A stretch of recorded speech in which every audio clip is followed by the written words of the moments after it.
A massive scandal has erupted here in the state of Florida involving our Republican governor, Ron DeSantis, and his wife, Casey DeSantis.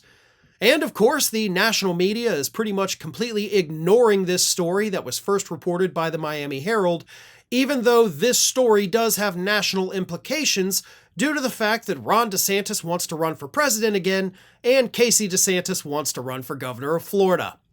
But here is what happened. Let me read this to you.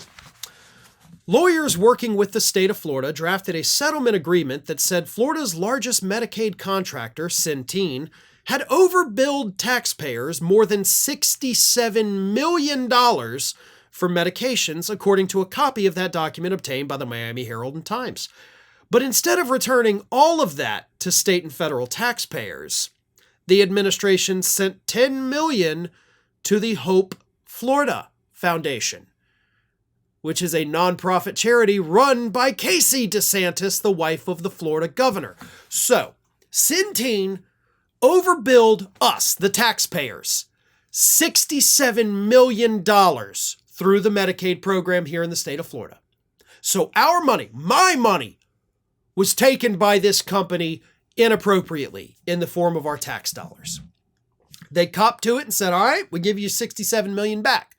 And Ron DeSantis said, you know what? Why don't you give us $57 million and give $10 million over to this charity that my wife runs. In fact, the $10 million was not necessarily just to that charity. It was actually split between two charities. And then the scandal gets even deeper, because those two charities are not required to report how their money is spent. And then they both made a combined $8.5 million donation to Ron DeSantis' super PAC.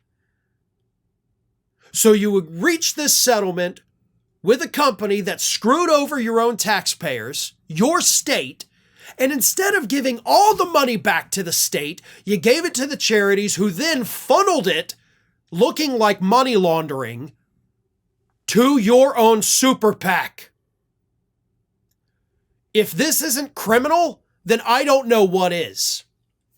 And another little interesting wrinkle of this story, do you know who started asking questions about this first and who helped uncover it? None other than my good old friend, local representative Alex Andrade. For those of you who are familiar with that event that happened several years ago, you know Andrade and I do not have much love for one another, but credit where credit is due. He started looking at this. He started asking the questions.